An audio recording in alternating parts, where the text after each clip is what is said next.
The invitation came on a Saturday evening. Emma insisted I join her at an upscale rooftop party hosted by one of her coworkers. I wasn't excited about it, but she kept saying it was important for us to be seen together. The rooftop overlooked the entire city. Music echoed between the buildings. Expensive cars lined the entrance, and everyone seemed obsessed with appearances. Emma blended into that world effortlessly. She greeted people with bright smiles, laughed at every joke, and barely acknowledged that I was standing beside her. For nearly an hour, I stayed in the background, sipping a drink and watching her enjoy the attention.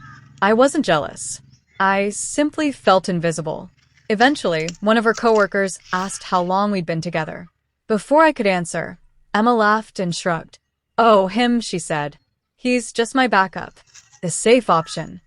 The group burst into awkward laughter. Someone glanced at me with sympathy. Emma smiled as though she'd said something clever.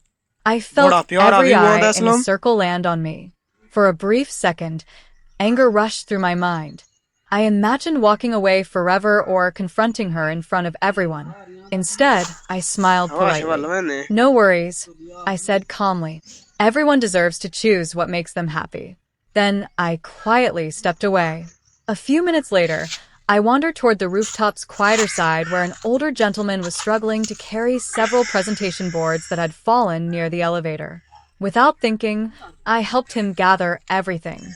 "Thank you," he said warmly. "Most people here are too busy impressing each other." We started talking. He wasn't just another guest. He turned out to be the founder of the company hosting the event. We spoke for almost 20 minutes about work, family, and life. He appreciated how genuine the conversation felt because I never asked about his position or success. Eventually, he invited me to join his table. The moment we walked back together, the atmosphere changed. People who had ignored me earlier suddenly greeted me with respect. Several executives introduced themselves. Emma froze.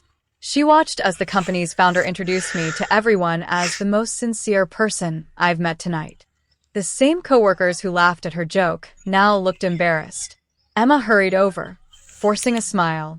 "I didn't know you knew him." "I didn't," I replied honestly. She stayed unusually close to me for the rest of the evening, trying to join every conversation. But something had already changed. People weren't interested in me because of status. They respected how I carried myself before anyone knew who that man was. As the party ended, Emma apologized quietly in the parking lot. "I was only joking."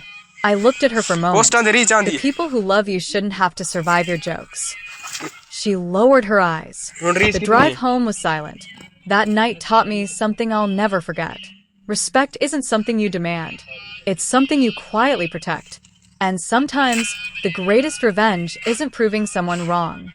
It's showing everyone that your character remains intact even when someone else loses theirs.